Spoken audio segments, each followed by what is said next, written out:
Hello everyone, welcome back to another Genshin Impact video. Today we're going to be going over the new character banners that are coming to Genshin Impact at the end of 2.1, 2.2, and possibly into 2.3. We will be going over the brand new 5 stars and 4 star that are going to be added to the Inazuma roster, as well as the popular Rerun banner characters that should be coming back to the game pretty soon. As they say, knowledge is power, and in this case, a way to save your primos, and hopefully seeing them all together will help you make a decision on who you want to skip and who you want to guarantee. Or if you're a longtime veteran player who's been saving up, or if you're just a whale, who you want to get those constellations for.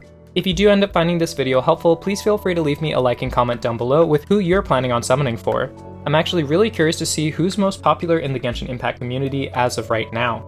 And if you want to see more Genshin Impact content from me, feel free to subscribe. We're actually getting really close to 5,000 subs, and I would love to have you along for the ride. Alright, and with all that out of the way, let's get into the video. First up, let's go over the first character who is 100% guaranteed to be the next character banner. Wrapping up version 2.1 is the leader of the resistance of Watatsumi Island, the beautiful and ethereal Sangonomiya Kokomi.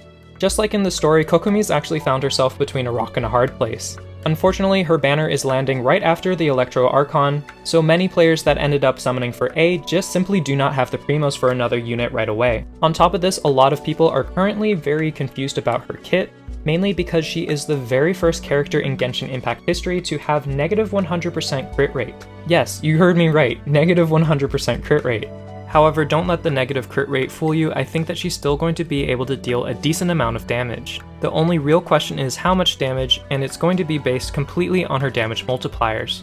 As of right now, it looks like she's going to be scaling off of her HP, attack, and healing bonus. And of course, since she is a Catalyst user, you're definitely going to want to make sure that she has a lot of Hydro bonus damage. While ER will be helpful for getting her burst up more quickly, and Elemental Mastery will be a nice spike to damage if you are playing with Pyro.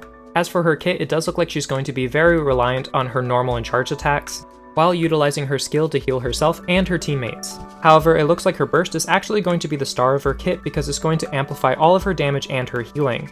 Based on officially released information, it is hard to tell whether she's going to be a main damage dealer or not. However, I am almost entirely sure that she is going to be one of the best, if not the single best healer in the entire game. Characters like Bennett, Diona, and Jean will still hold their place since they have so much utility, but I think the only character that's actually going to be able to compete with her healing-wise is going to be Chi-Chi.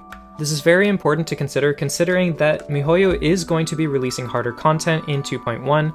In the official patch notes, they did release information that they are going to be adding a mechanic called Corrosion, which damages you even if you have a shield up. There are also rumors of enemies that can hit through shields, so having a healer is going to be very important moving forward. My best advice to players is to just wait a little bit until content creators have fully reviewed Kokomi before you decide to pull. However, if she does end up being very good, then she might change the face of Genshin Impact as we know it. Of course, only time will tell and we will find out very soon, but if you already have a lot of DPS characters on your account, then Kokomi might be the best pick for you. Alright, and next up, let's go over Tohma. So Tohma's actually a very interesting case. We do have official confirmation from MiHoYo that Tohma will be coming soon.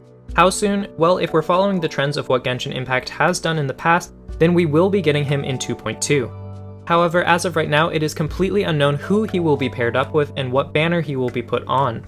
However, my current best bet is that since he was not announced with other 5-star characters, that he's actually very likely to be placed on a Rerun banner.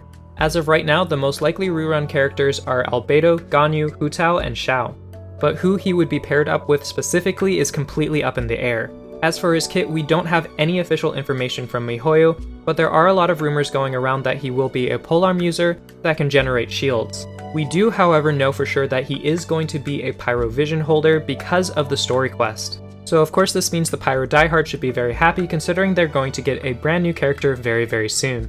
Alright, and as I mentioned, it's actually very likely that we're going to be getting rerun characters very soon, so I'd like to start with a character that's been waiting for his rerun longer than any of them, Albedo. When Albedo was initially launched, he was completely looked over because he came right after Zhongli. And not only did he follow right behind the Geo Archon, he was Geo himself, meaning that we had 2 back-to-back 5-star Geo characters, and as you can imagine, a lot of people weren't willing to pull back-to-back. However, as more and more time has progressed, people quickly found out that Albedo is actually one of the single best supports in the entire game. And not only was he a very good unit, but he actually ended up being extremely free-to-play friendly.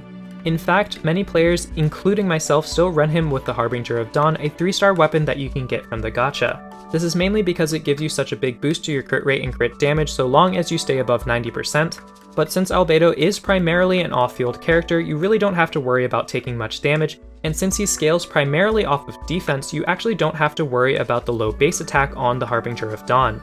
Also, similarly to Xingqiu during his burst and Fischl during her skill, Albedo's skill is one of the best off-field damage dealers in the game.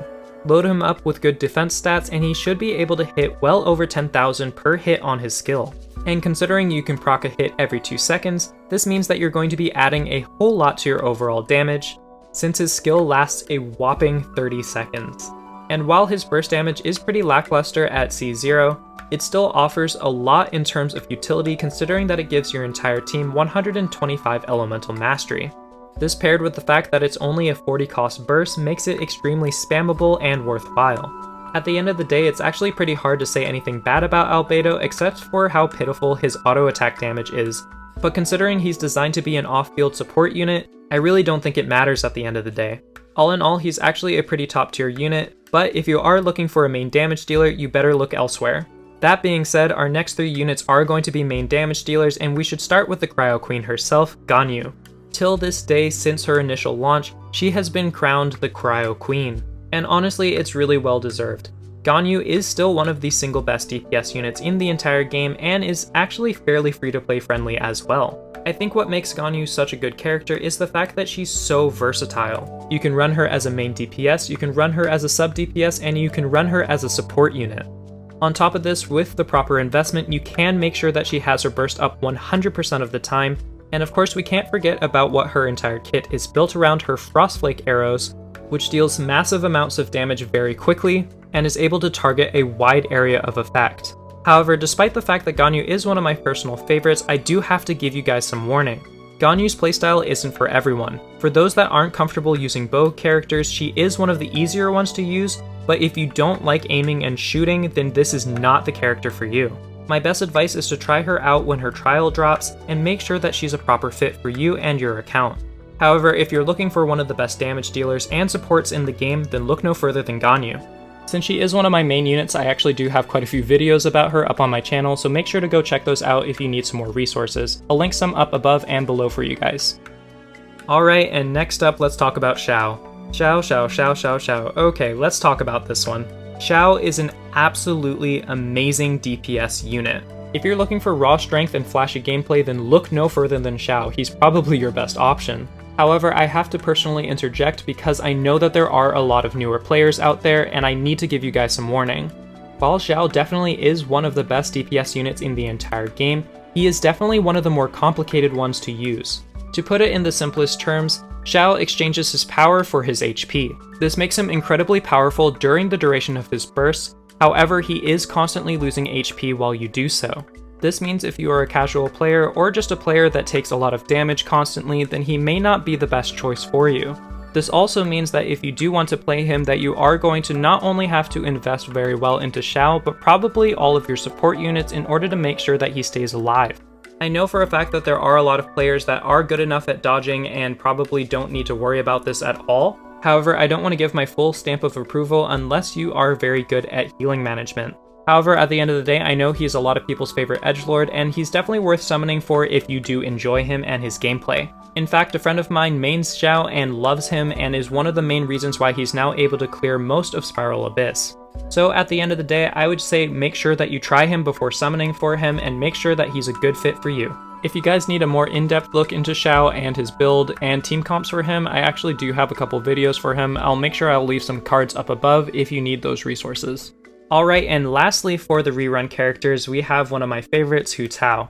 Hu Tao is actually very similar to Ganyu and Xiao in terms of raw power, and like Xiao, she actually does sacrifice her HP for damage as well. However, there is a key factor that makes her a little bit easier to use, which is the fact that she can heal herself. Essentially, all of Hu Tao's gameplay revolves around lowering her own HP in order to gain more damage, absolutely nuking enemies with her elemental burst when causing elemental reactions, and then healing herself up to a manageable amount of HP.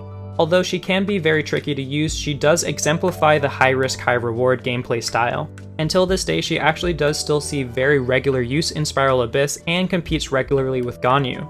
However, one thing to consider is that if you do not have her Constellation 1, you're probably desperately going to need to practice how to animation cancel. Her charge attack takes up a lot of stamina, and if you do use it all up, then you won't be able to dodge enemies' attacks, your HP will be low, and you'll probably die. So similarly to Xiao, just be careful and make sure that you try her out before pulling for her. But in terms of raw numbers, high damage output, and quick swap, then our resident funeral parlor director is probably the best choice for you. And again, like the other characters, I'll try to make sure that I leave some resources for you guys above and below. Alright, and last but not least, and this is not official, but we have seen her so I feel comfortable talking about her, is Yae Miko. There is currently very little known about Yae Miko since we do not have any official information on her. However, there are plenty of rumors going around that she will be an Electro Catalyst user.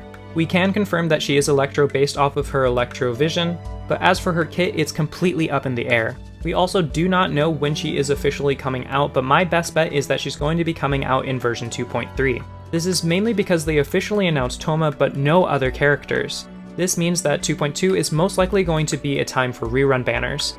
I did actually make an entire video all about Yae Miko and predictions about her kit and how she will be used in Genshin Impact, so I'll make sure that you can click onto that video at the end of the video and up above. But as for right now, that's all I've got for you guys. I hope that you guys enjoyed the video. If you did, please feel free to leave me a like and comment down below. It really does help me grow my channel and I would greatly appreciate it. And if you want to make sure that you see more Genshin Impact content from me, make sure to hit that subscribe button and hit that notification bell. My upload schedule is a little bit erratic, so I apologize for that, but I would love to have you along for the ride. Alright guys, and with that, that's all for now. Until next time, best wishes. Bye.